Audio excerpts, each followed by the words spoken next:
Olá, pessoal, bom dia. Estamos ao vivo aqui com o professor Thales Absaber. Uma honra recebê-lo. O professor Thales, ele é formado em cinema pela Escola de Comunicação e Artes da Universidade de São Paulo, por onde é mestre de artes, psicólogo pelo Instituto de Psicologia da USP, onde defendeu o doutorado sobre clínica psicanalítica contemporânea. O doutorado dele foi publicado na forma do livro O Sonhar Restaurado, que é um livro lindíssimo, vale muito a pena ler, um livro muito bonito sobre Bion Winnicott Freud.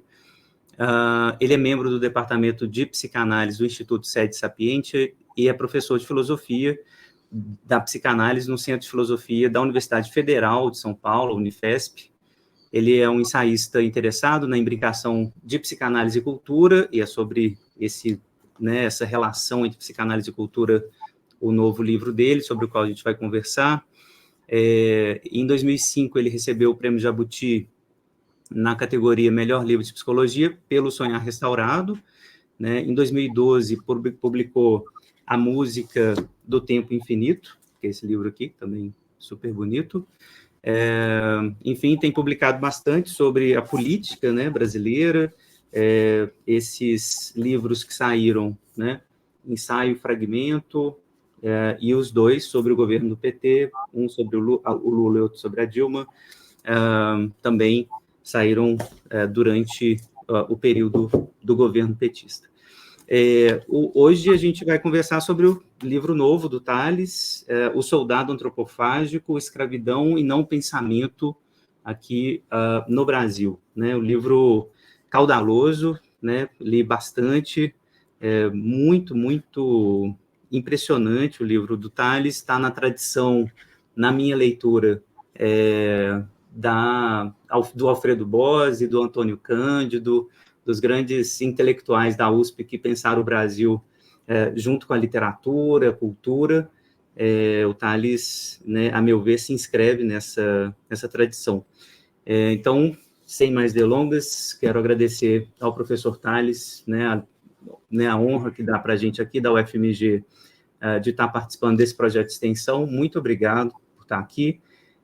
Thales, é uma livre associação, eu quero que você me fale do livro e aí a gente vai conversando. Então, obrigado por estar aqui. Me conta a ideia desse livro, de onde que surgiu, o que te levou ao Soldado Antropofágico?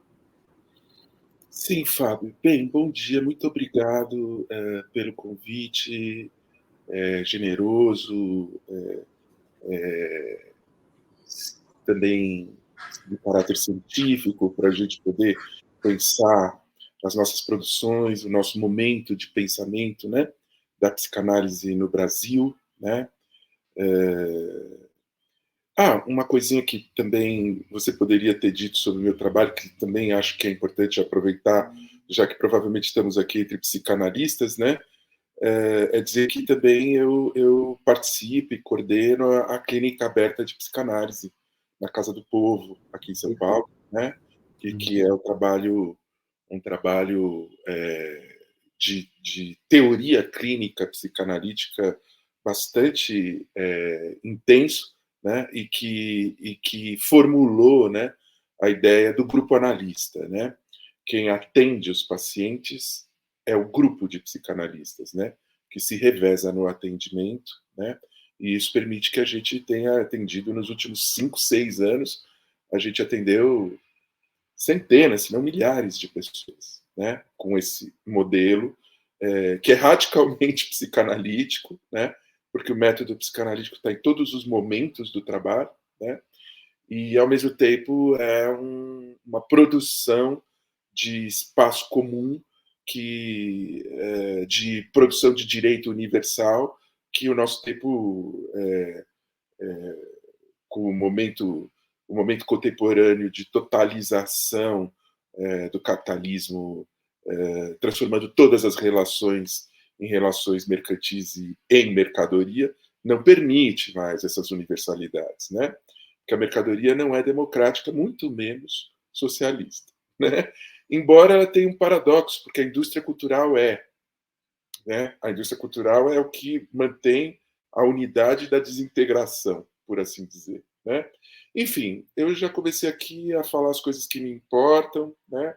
O lugar de onde eu vejo a psicanálise, né? Eu acho que antes de chegar no livro, eu acho importante dizer isso, quer dizer, eu tenho uma perspectiva em que a psicanálise é uma modalidade curativa, clínica, de transformação, mas é também uma modalidade de crítica, né? Ela está na grande tradição crítica é, é, ocidental, né? Não por acaso, ela foi informar grandes pensadores críticos, né? No século XX, né? Que articulavam no seu pensamento, né? A presença da psicanálise freudiana fortíssima, rigorosíssima, né? E problemas de constituição do sujeito com a cultura, e sendo a cultura a modernidade capitalista, constituição do sujeito com o capitalismo, né? E aí, então, esses autores me interessam muito, eu pesquiso muito, né? Que é a base teórica de por onde eu penso a psicanálise, né? Então, A gente está falando do Adorno, Horkheimer.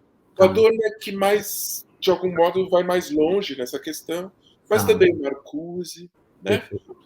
O próprio Freud, o próprio Marx, antes do Freud, quando ele pensou o fetichismo da mercadoria, que é uma produção psíquica derivada da lógica e das formações sociais. O Marx Perfeito. já estava pensando uma subjetividade que o sujeito é levado a ela e, ao mesmo tempo, a encarna e, ao mesmo tempo, não a controla, e que ela existe, não existe, portanto, ela é consciente e inconsciente, né?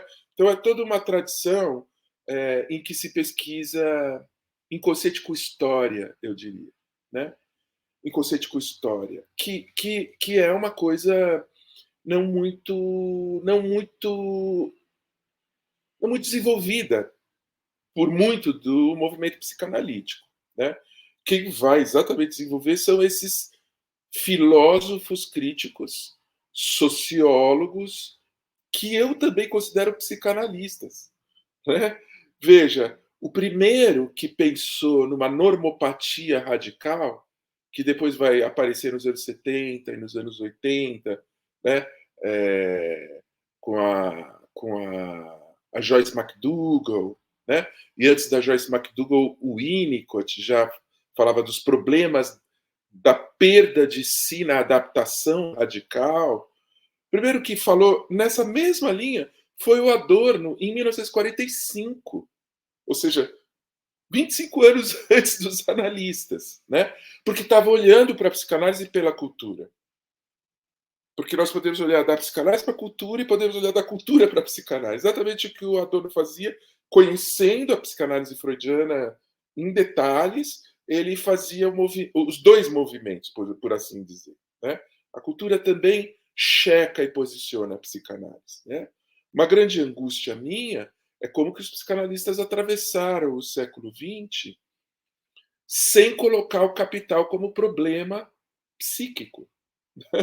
Os psicanalistas são capazes de colocar a religião, o Freud, como questão crítica e como questão subjetiva radical, né? São capazes de colocar o autoritarismo, né?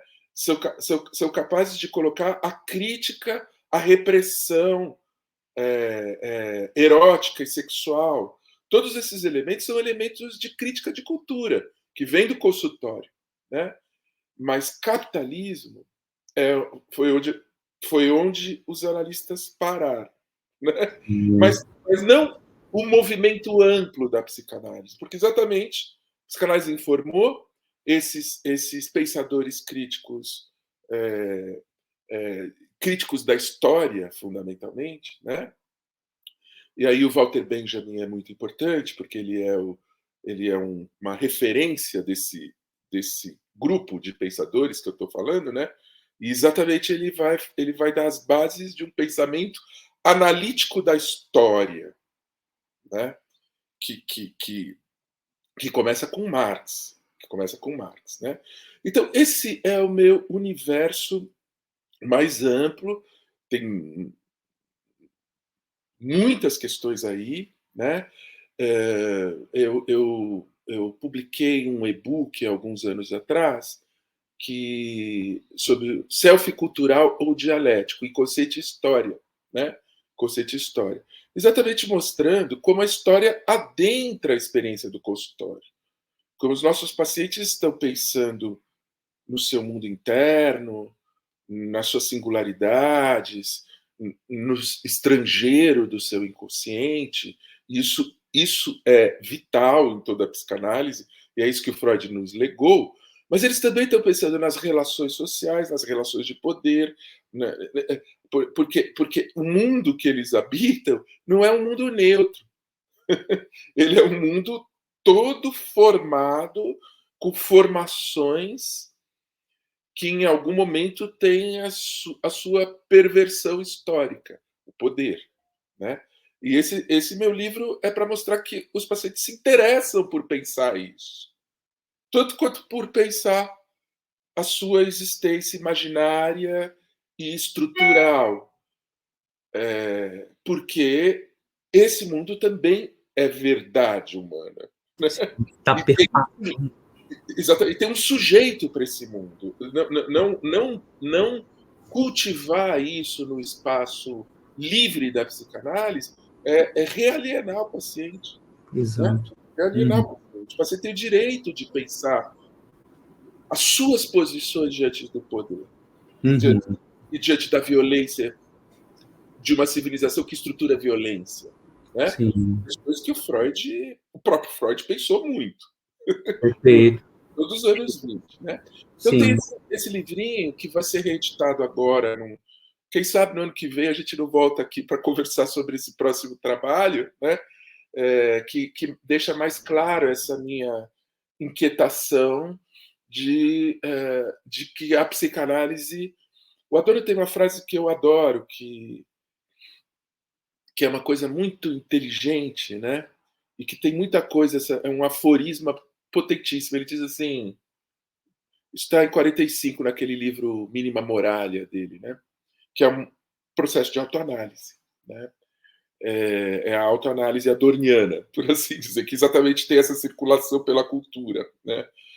Mas com muitos sonhos, muitos fragmentos, é toda inspirada, né? Nos modos de ser da psicanálise, né? E ali num daqueles fragmentos aforismos ele diz assim: a psicanálise, o último monumento da autocrítica burguesa.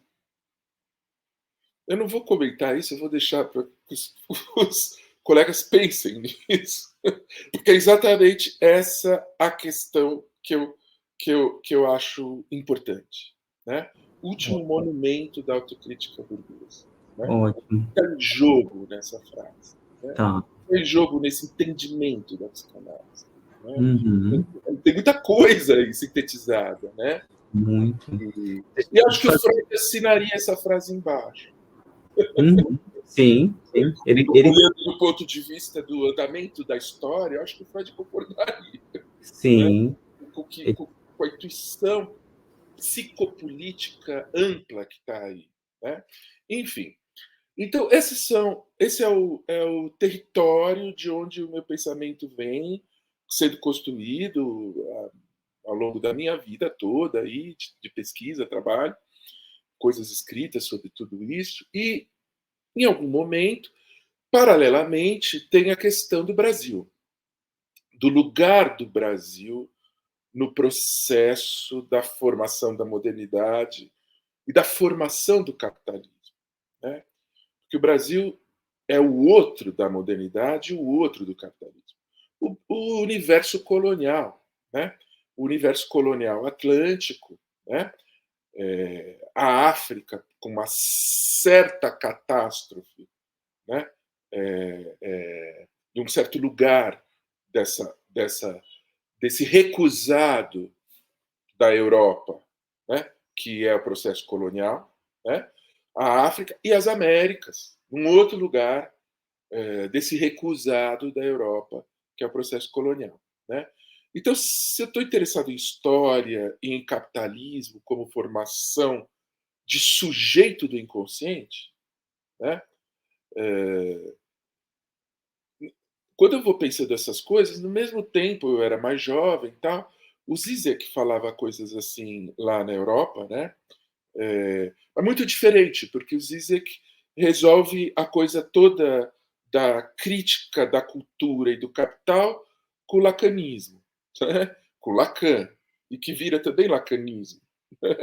E eu não, né? Eu tenho lá minha leitura do Lacan, mas eu não tenho essa centralidade do Lacan, né? Como, por exemplo, eu tenho a centralidade do Adorno. Então, né, cada um faz as suas eleições e isso muda, né? Então, olhando para o Brasil, né, isso tem a ver com a minha formação em cinema, Fábio, porque no cinema tem um grande crítico, muito importante, que me influenciou demais, que foi professor do meu professor e do meu mestre Ismael Xavier, com quem eu fiz o meu mestrado, né? Crítico muito importante, um crítico mundial de cinema, né? O Paulo Emílio Salles Gomes, né? Paulo Emílio, que era do grupo da revista Clima, lá nos anos final dos anos 30, começo dos anos 40, que eram os socialistas democráticos do Brasil, né? Que ao mesmo tempo tinha uma posição anticapitalista clara, ao mesmo tempo eram anti-stalinistas, né? Na década de 40 isso não era nada simples, né? essa posição, né? E ao mesmo tempo estavam construindo conhecimento sobre o país, sobre o que o lugar histórico amplo pós-colonial de uma nação de origem escravista produzia e informava sobre ela mesma e sobre o mundo, né? Então, essa era uma geração de críticos. O Antônio Cândido é, uma referência importante. Paulo Emílio era muito amigo do Antônio Cândido. Eles trabalhavam junto nesse grupo chamado Clima, né? Dessa revista Clima, né? Sim. Mais tarde, eles voltaram à Universidade de São Paulo. O Antônio Cândido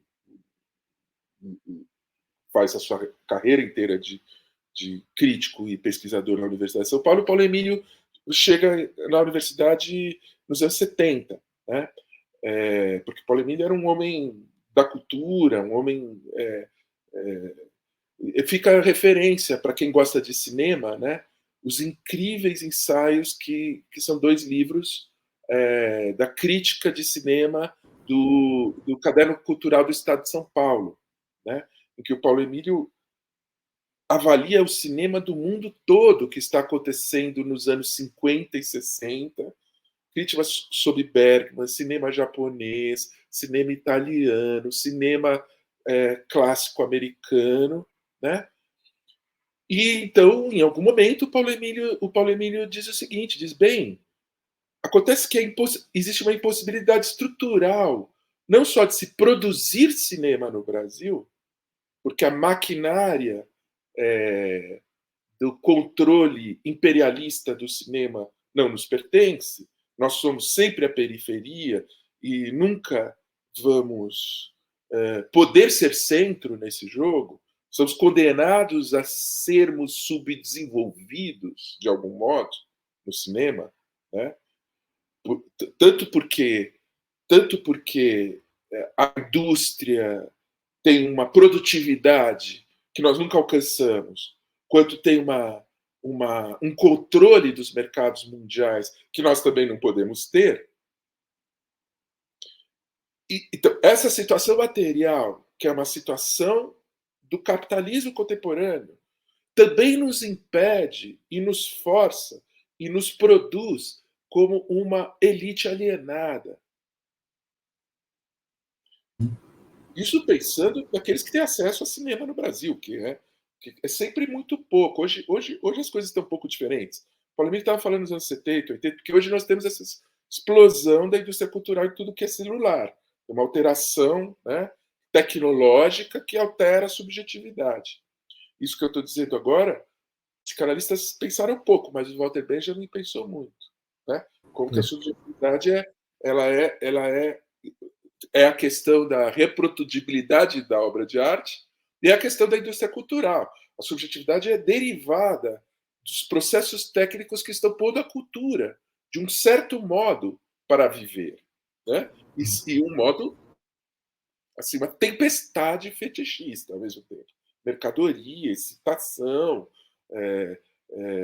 O nosso problema hoje é que nós não temos tempo nenhum para pensar nem ler, porque nós somos bombardeados o tempo todo por uma superfície de excitação muito empobrecida, que ela é uma máquina de repetição vazia, em que a gente, né, as memes, as pessoas estão rindo o tempo todo de nada e de tudo.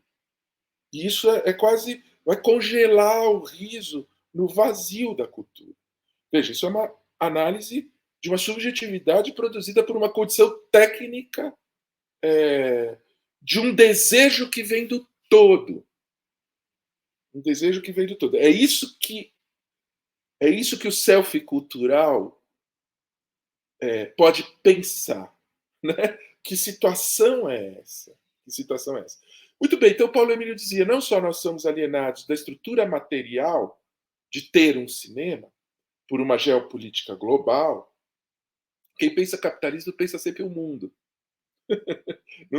Capitalismo nunca é uma coisa entre a gente e a esquina, embora esteja na esquina, está na esquina, mas está no mundo inteiro. É a estruturação geral do mundo. Né? Os vários momentos da estruturação do mundo. Né? E o Paulo Emílio dizia, e nós também, agora eu vou chegar no soldado antropofágico e passar a palavra para você.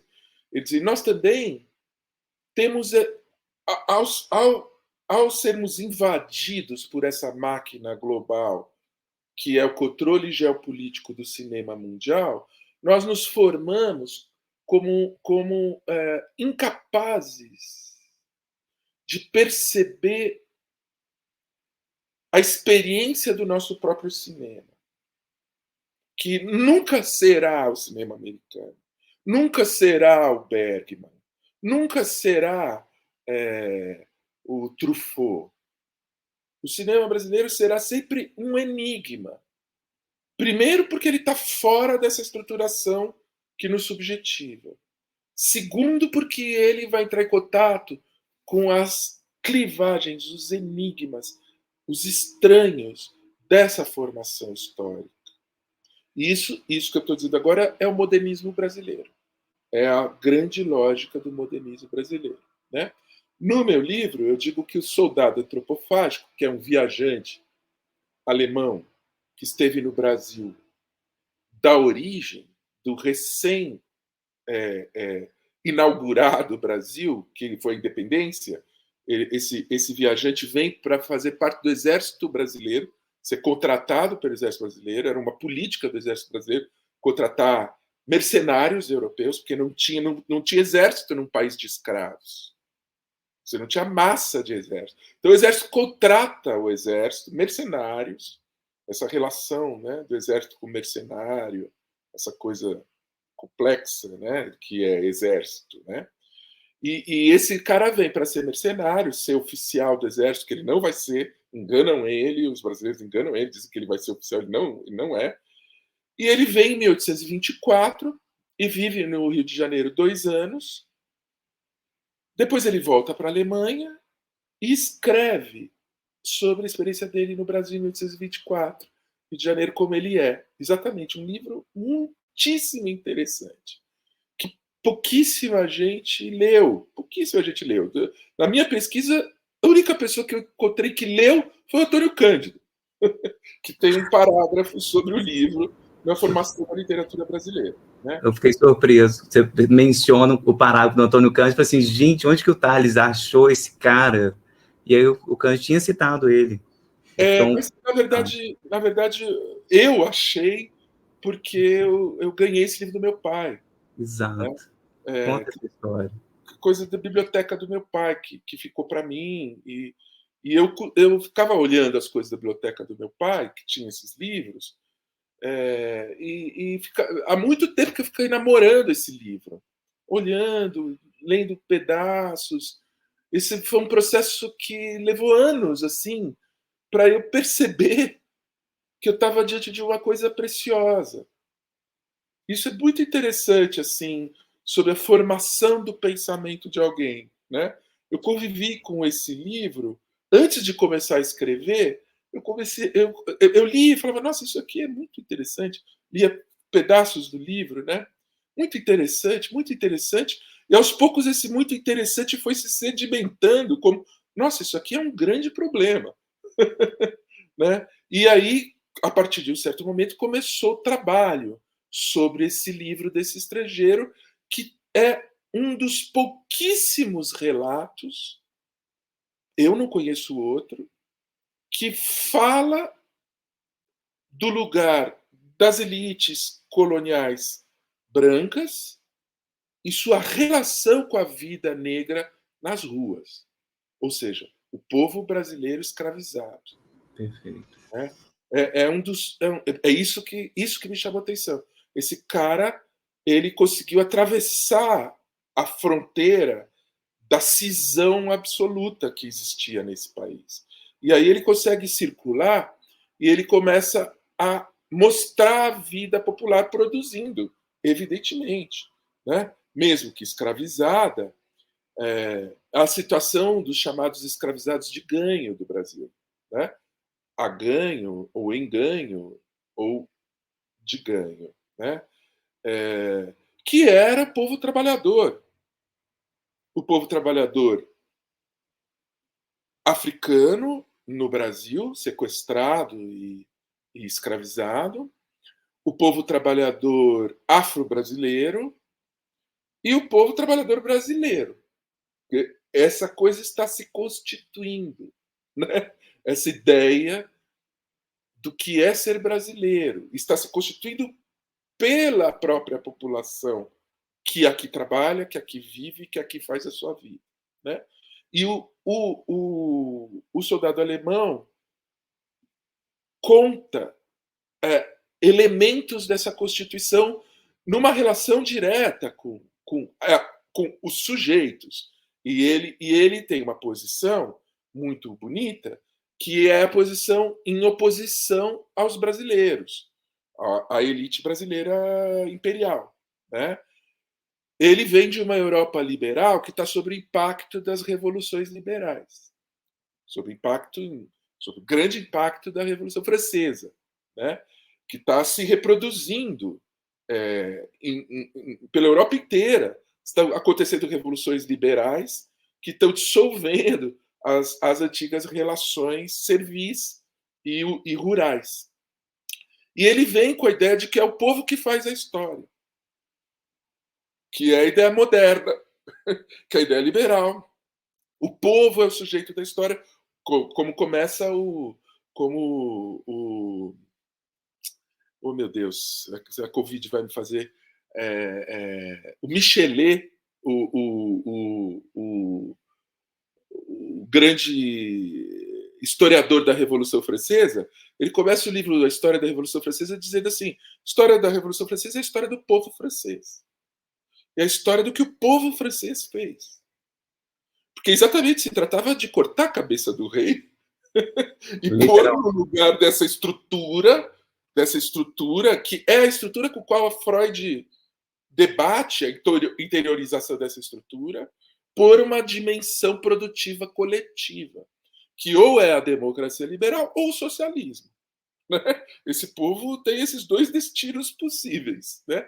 Esse cara vem com esse espírito de modernidade e encontra um país com 350 anos de escravização, uma elite super confortável no uso do corpo do escravizado para enriquecer, para produzir capital no mercado mundial.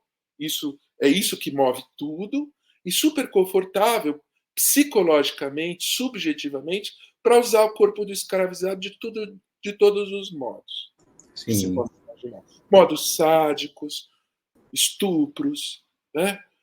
Então, você menciona aqui longamente a história da prostituição da mulher negra, né? Que é o estupro da mulher negra. Né? Sim. São as modalidades de estupro. São as modalidades de estupro coloniais, né? Que faz parte do processo colonial, o estupro colonial. Né? Do mesmo jeito que o extermínio indígena, o ataque ambiental do extrativismo, cortar madeira, procurar ouro, essa voracidade, né?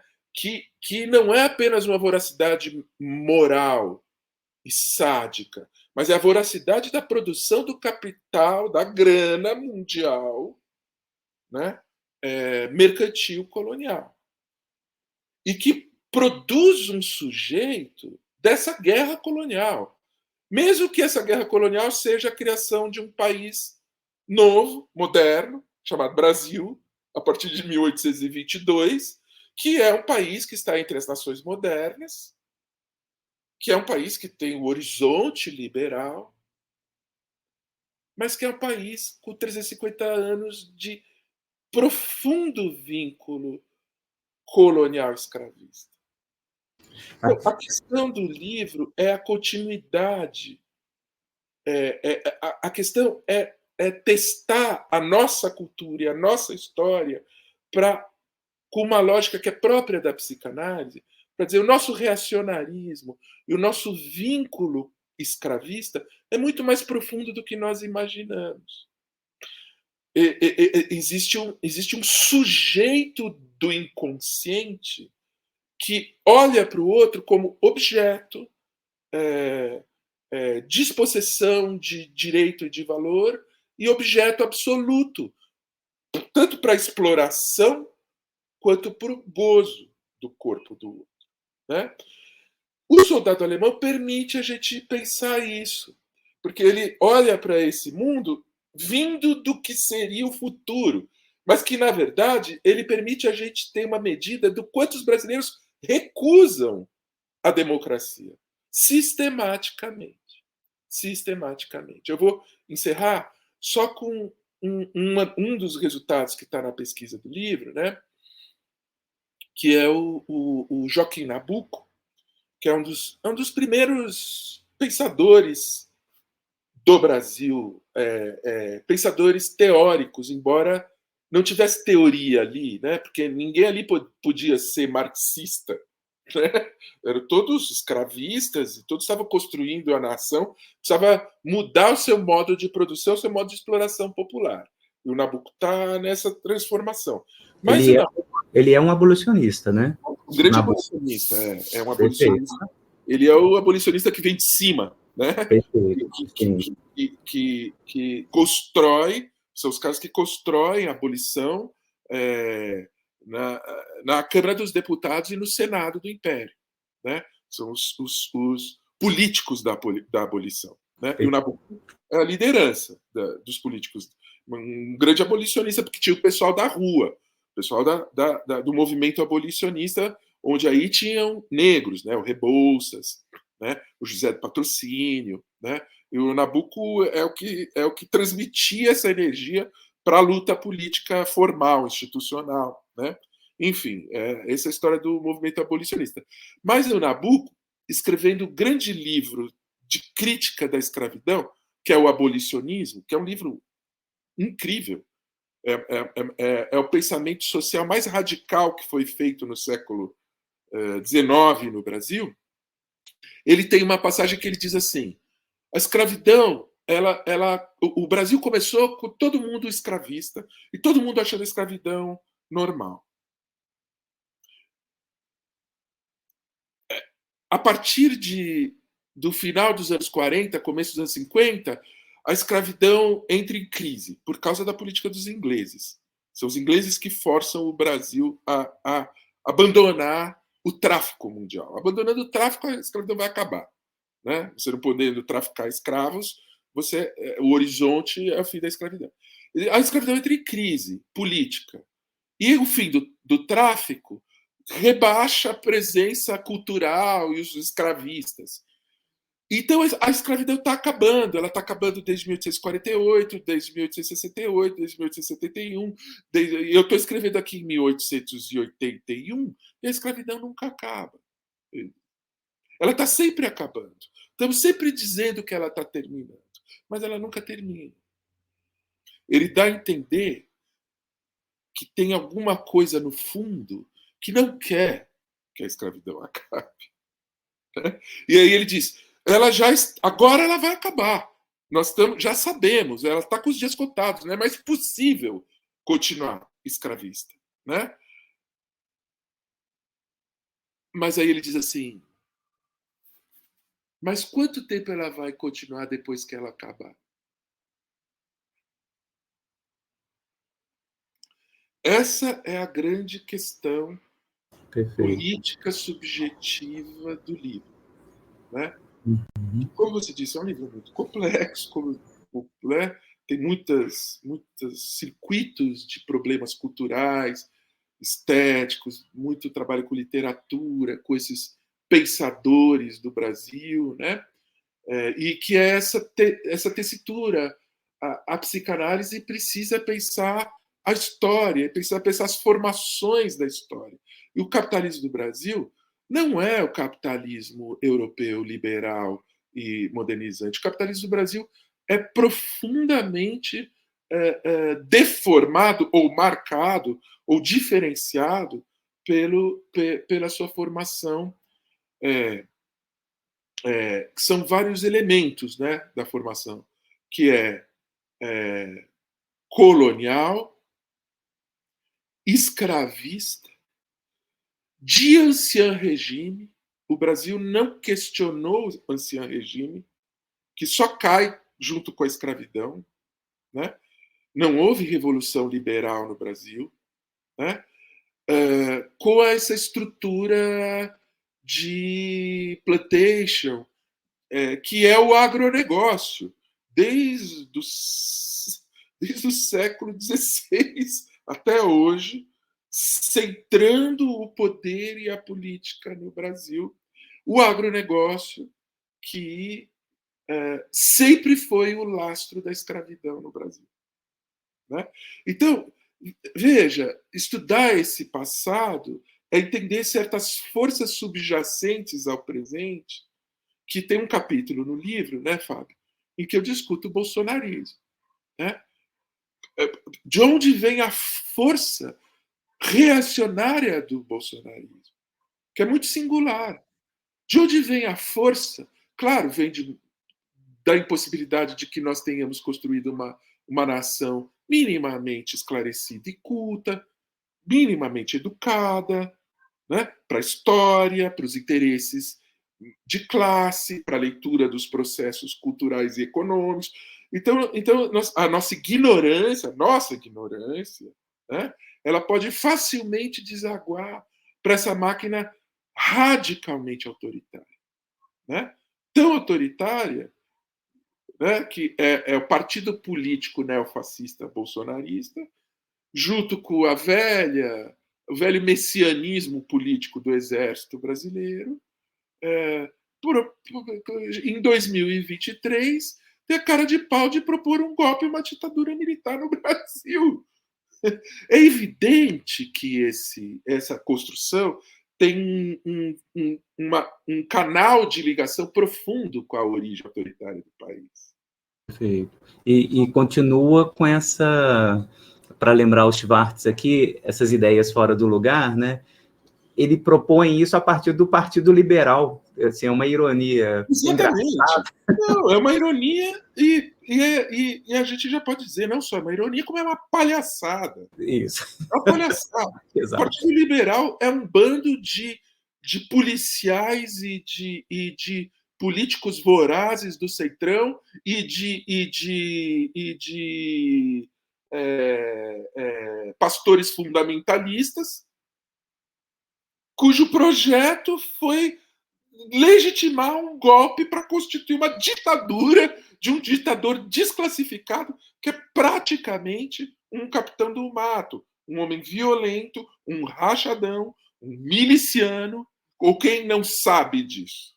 Quem não sabe que o Bolsonaro é um homem violento, um rachadão, um miliciano? E veja a máquina de ocultação ideológica. O Brasil, a democracia do Brasil conseguiu transformar o Bolsonaro numa alternativa democrática. O resultado foi que foi tentativa de golpe. Isso tudo é muito sintomático do que o Brasil sempre foi. Exatamente. Veja, todas essas coisas que eu digo aqui, essas coisas apareceram. O Brasil sempre foi, tá? Mas tudo muito, muito superficial. Esse livro tenta dar a densidade dessas formas, né? Dar a densidade, a realidade histórica dessa formação, né? Por assim dizer. Né? Perfeito. Eu acho que a gente está falando de... Eu queria propor uma leitura de uma passagem aqui para fazer a seguinte questão. Estamos falando em dois níveis, esse mais cultural e geral, história cultural do Brasil, né?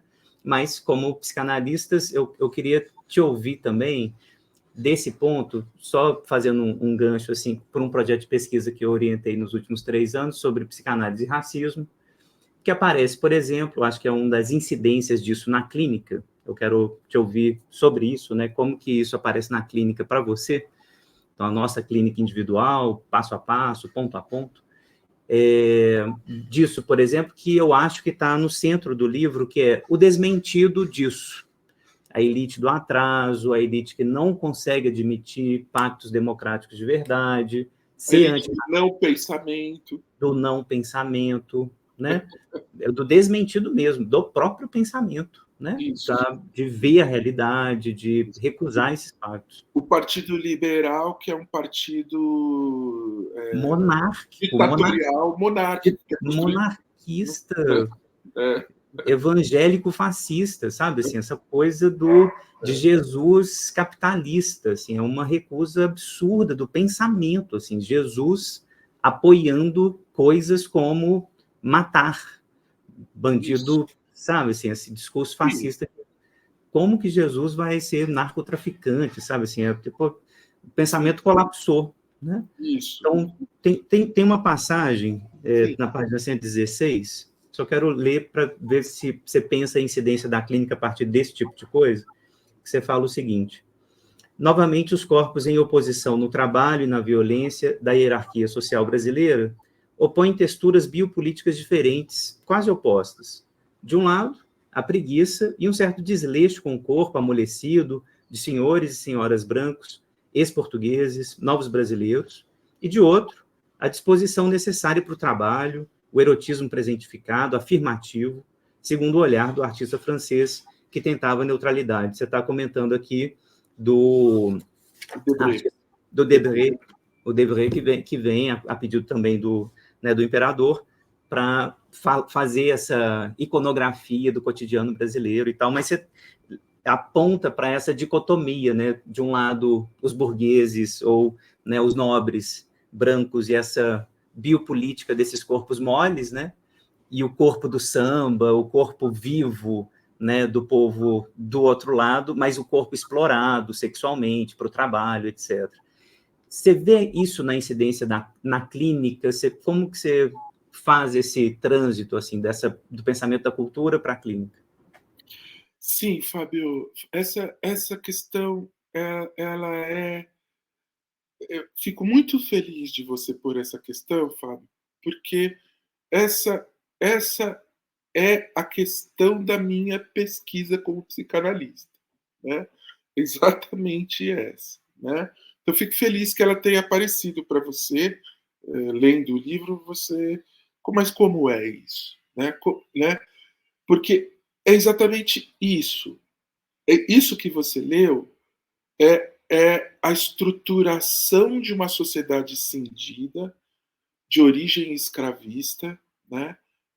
Colonial europeia, que gera essa forma de violência, gera uma experiência, gera um campo de subjetivação cindido entre senhor e o campo de vida dos escravizados, né? o primeiro que falou disso foi o famoso Memórias de um Sargento de Milícia, né? O livrinho do Do Macedo, não é? do Macedo, exatamente. Uhum. Do Macedo. 1855, 1856, é um pequeno romance que é uma joia do Brasil, né? Que levou Antônio Cândido à dialética da malandragem, que é alguma coisa entre alguém que somos nós, uma classe que não está nem no polo do poder, mas que está em contato com o mundo da vida e da rua, que circula entre o Manuel Antônio de Almeida, isso, Macedo é outro, é a Moreninha. Tal, isso. Estava dando curto-circuito aqui. Perfeito. Manuel Antônio de Almeida. Há uma circulação, então, né, entre a pulsação da vida, que é exterior a toda a lei, porque os escravizados estão fora do direito. Eles estão fora do direito, mas eles são os trabalhadores, eles estão fora do direito, mas eles fazem a cidade, eles estão fora do direito, mas eles têm que trabalhar todos os dias, e eles fazem a cultura e o nome da coisa chamada Brasil. No fim do livro, vai acontecer o encontro de uma escravizada com o alemão, e ela vai falar para ele tudo isso, que é o momento, o livro termina nesse máximo momento, quando os pobres, excluídos, negros, escravizados e uma mulher falam o que é o Brasil. Porque eles estão fazendo o Brasil. São eles que fazem, é o corpo deles que faz. Mas o corpo deles faz como potência em cima dessa violência que está ali modulando as possibilidades e, ao mesmo tempo, negando essa existência ao mesmo tempo. Porque não tem a mediação contratual constitucional liberal. Não existe. Então, a pressão é direta, a violência é direta, o sadismo é direto. Então, essa situação é muito diferente do mundo do Freud.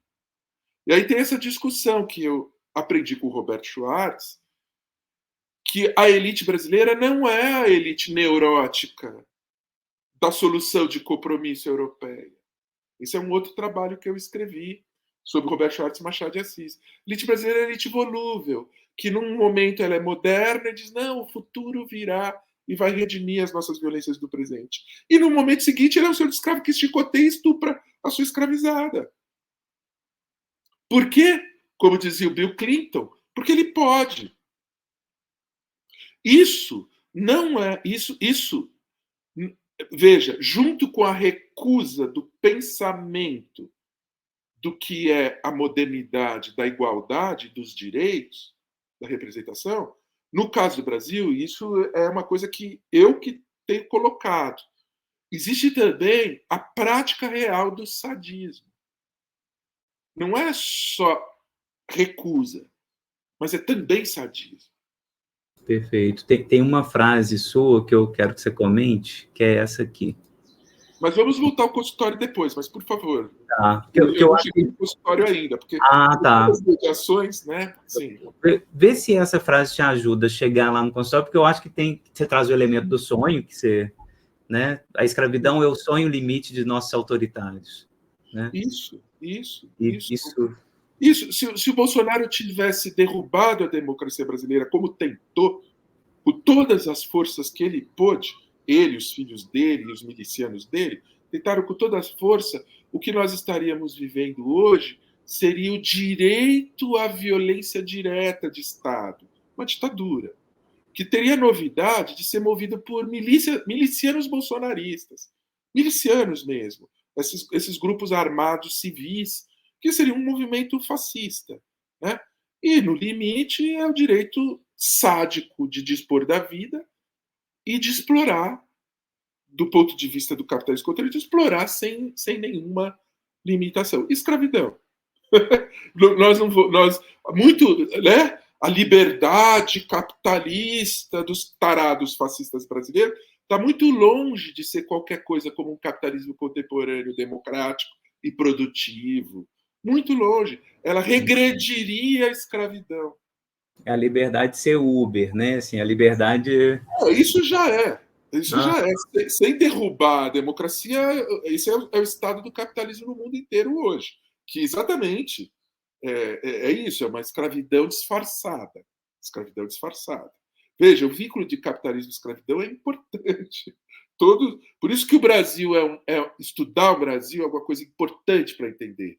Porque é a voz da diferença, é a voz do recusado do capital, tanto o Brasil quanto a África.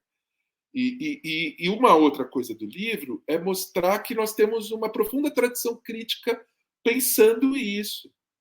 Porque, contemporaneamente, a redescoberta das questões raciais vem pelos grandes pensadores anticoloniais, decoloniais dos anos 40 e 50, Césaire, Fanon, e veio pelos pensadores da luta por reconhecimento nas lutas dos direitos civis americanos dos anos 60 e 70, que constituíram as políticas de reconhecimento nos Estados Unidos, com uma formação racista diferente da formação racista brasileira.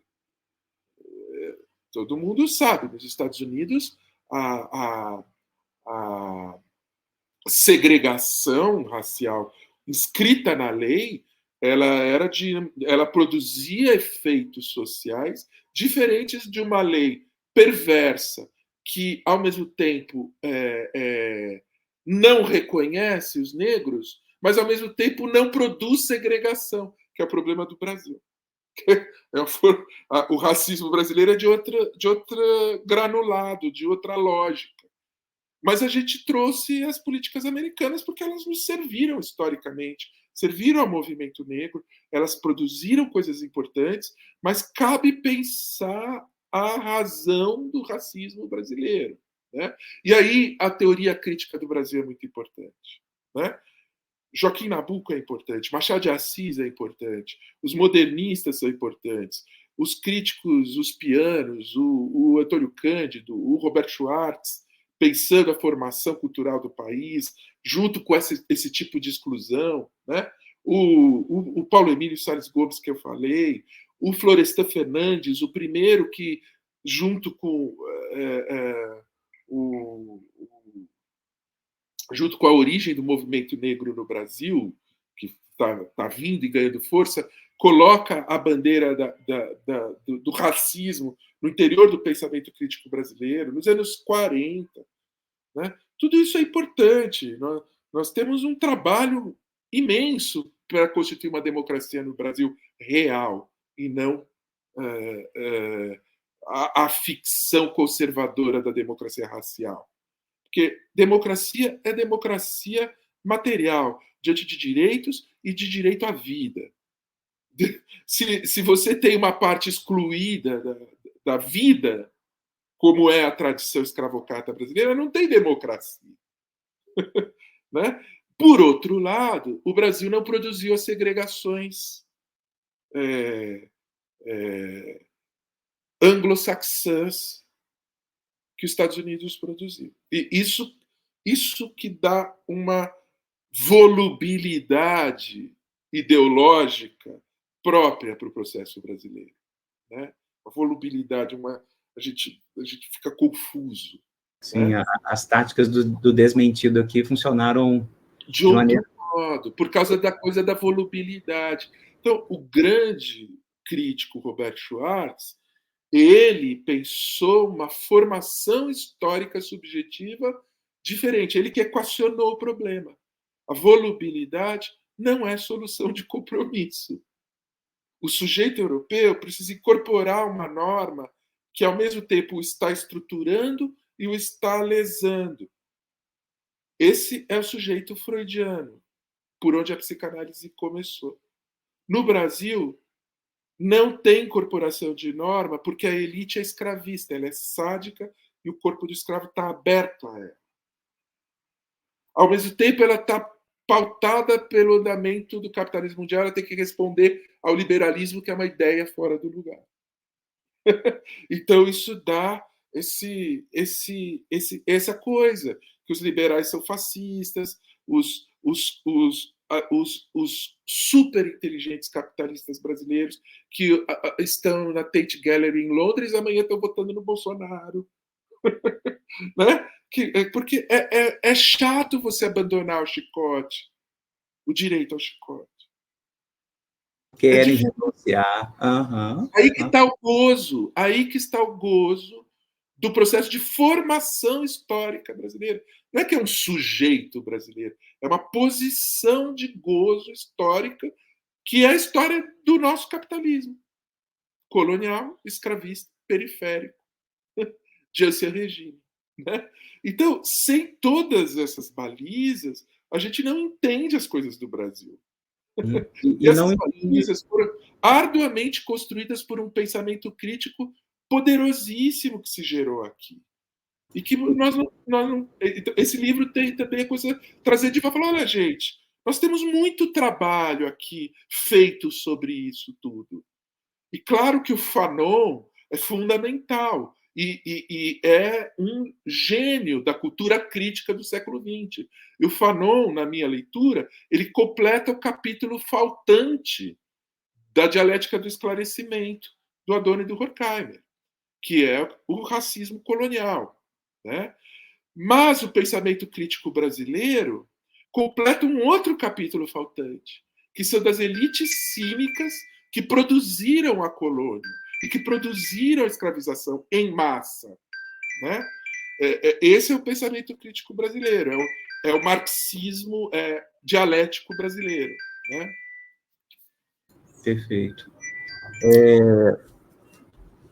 A ideia do livro, só para caminhar para o término aqui da nossa conversa, então é fazer essa denúncia crítica, né? Como eu disse no início, assim, eu acho que o livro se inscreve totalmente, né, nessa tradição, né, que você está citando, e você acha, insisto na pergunta, eu estou doido para te ouvir, porque o livro que me marcou, seu livro, né, que me marcou muito, foi o Sonhar Restaurado, né, que eu fico indicando para todos os meus alunos em supervisão clínica, assim, ó, Tales é leitura obrigatória, né, a gente precisa ler, e a gente, eu quero tentar fazer esse link, assim, isso aparece, né, Tales, de algumas formas, assim, aparece nos pacientes brancos que tem que se dar conta, né, um pouco do racismo estrutural, como o professor Silva Almeida tem insistido, mas, obviamente, né, eu fico imaginando na clínica do povo, nessa clínica da rua,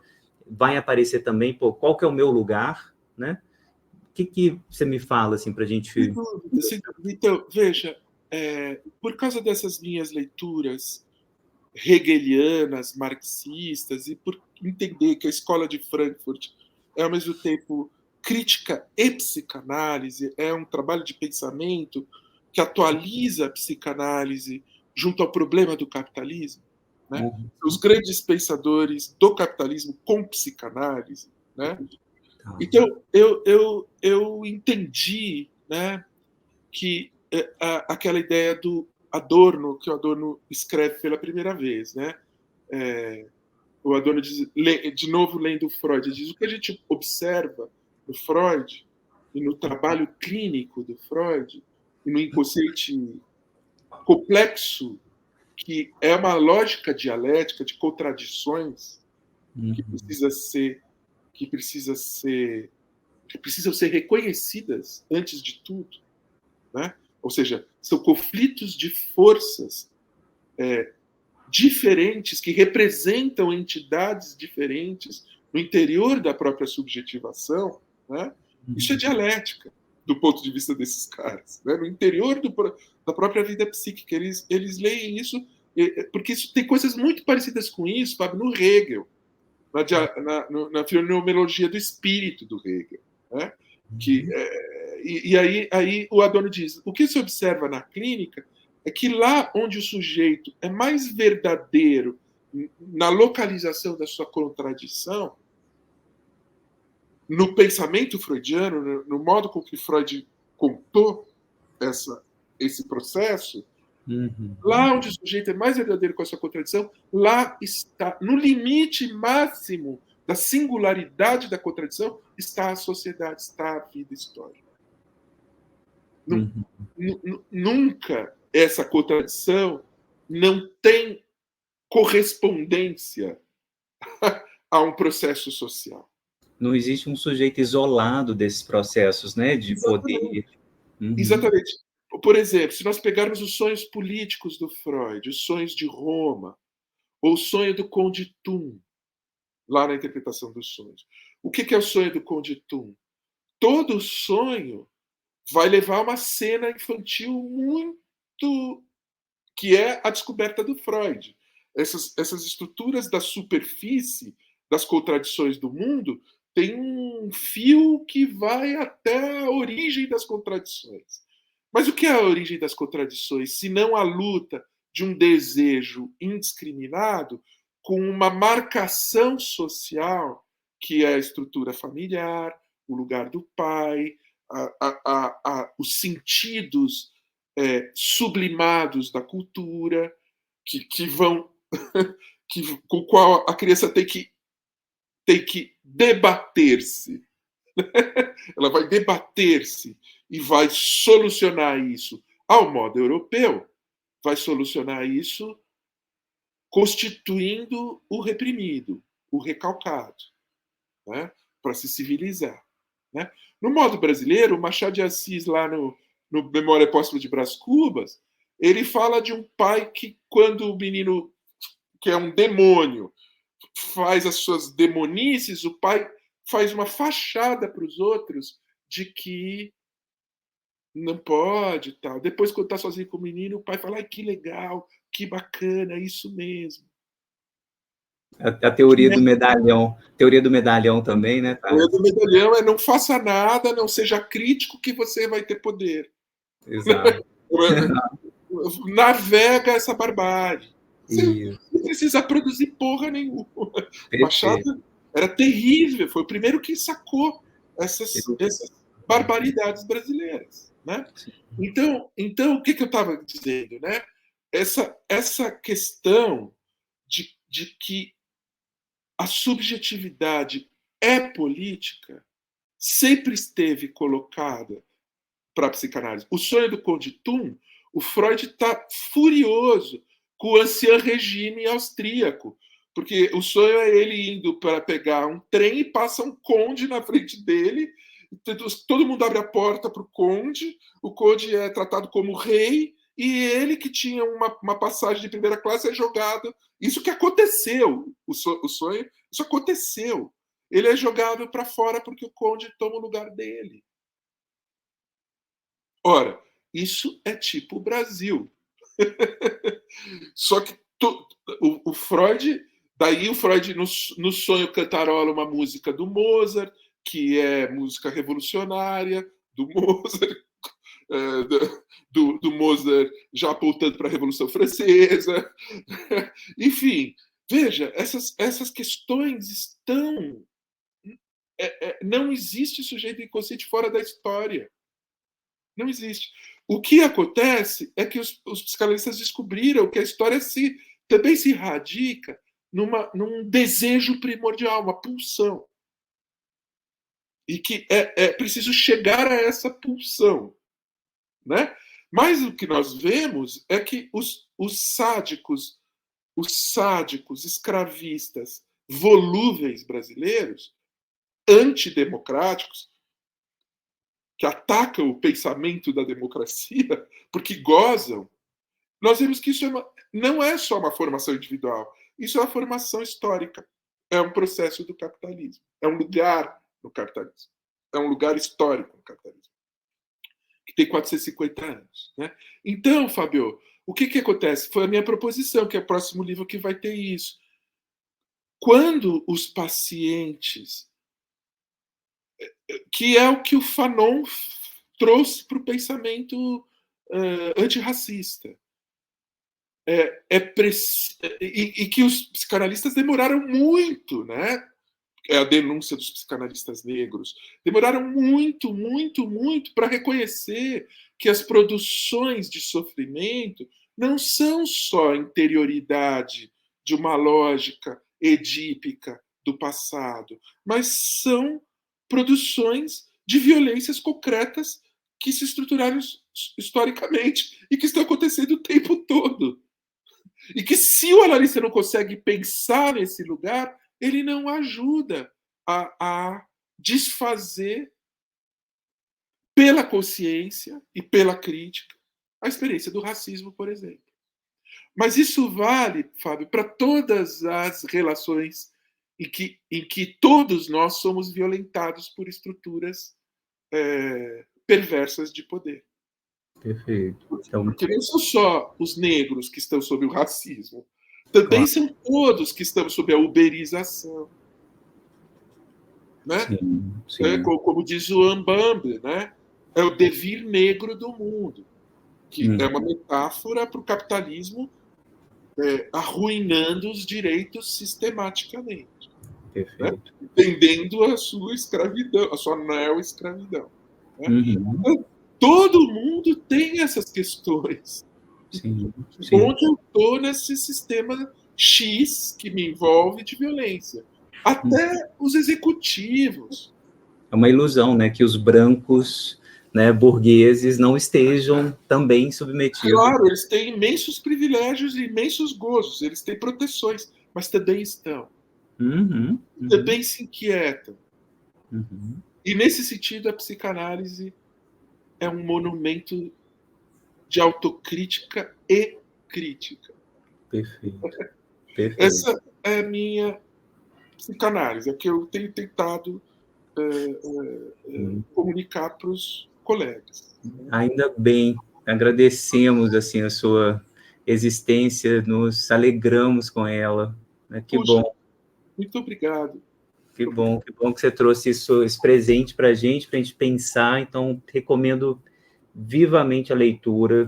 Tá aqui, O Soldado Antropofágico, essa história que foi narrada a partir de um relato desse alemão, aqui, esse livro, O Rio de Janeiro como ele é, do Karl Schlichthorst, né, que está aí um olhar estrangeiro que vai denunciar essa vida dupla nossa. Livro editado pela N-1 Edições e pela Edra, está aqui, né, vale muito a pena ler. Queria terminar agradecendo imensamente, tá? Assim, dá vontade de ficar te ouvindo, então já vou deixar o convite no ar aqui para você voltar mais vezes. Quando o livro novo sair, por favor, volte, quero conversar com você. Prazer, Fábio, será um grande prazer. Aí a gente pode refinar essa conversa mais. Por favor. Os textos sobre isso, aí é sobre isso, sobre clínica, self-cultural, clínica, aí vai ser legal. Muito bom. Você vai reeditar o Self-Cultural, né? Porque eu tenho ele no Kindle. Isso, ele vai agora junto com o texto sobre Machado de Assis e Robert Schwartz, todas essas construções sobre psicanálise e história. Né? Então tá. Um livro. Então tá, quero fazer o lançamento virtual aqui no canal, já estou te convidando. Ótimo, já estamos combinados. Ótimo. Esse é um projeto de extensão da UFMG, só quero deixar essa marquinha aqui para a gente terminar, ser professor da Federal também de São Paulo, viva a universidade pública. Tem uma questão que apareceu aqui, vou dizer isso, por qual via poderia vir essa crítica ideológica fascista, vendo a educação tão desrespeitada e violentada, né? E a gente que é da universidade, né, Thales, assim, trabalho de formiguinha que a gente faz para lançar um livro desse, ou para produzir um livro desse, né? O tanto que, né, de esforço e de coragem que precisa. Então, assim, é para saudar no mundo onde, aqui no Brasil, a educação é tão violentada, tão atacada, né? Eu acho que esse é um dos centros, né, dessa elite, né, que recusa o pensamento, né? É atacar a educação. Então, assim, a gente se alegra muito. Degradar permanentemente a educação, né? Não deixar o povo brasileiro ser minimamente culto e consciente. Zero. Recusa o pensamento. Né? E é nesse sentido que eu termino, assim, mais uma vez, né, dizendo a minha alegria, assim, sempre de te ler, de te ouvir, né, de poder ter a sorte, assim, de ser seu contemporâneo. Muito obrigado. Muito obrigado. Fico muito, muito contente e tocado com a sua, a sua relação com as minhas coisas. Muito, muito obrigado. Valeu. Um beijo. Até.